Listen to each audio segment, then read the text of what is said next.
Canva. Atsidarome Canva, paspaudžiame Connect.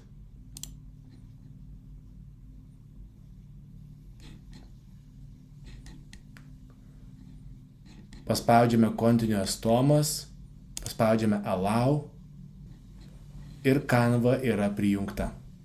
Paspausti Disconnect ir atjungti. Grįžtame prie Connections, matome Canva veikia.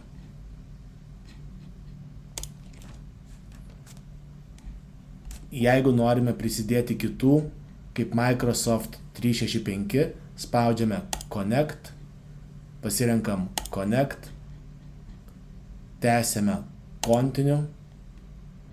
Šitoje vietoje reikia turėti kompanijos paštą. Nežinau, ar mano asmeninis tiks.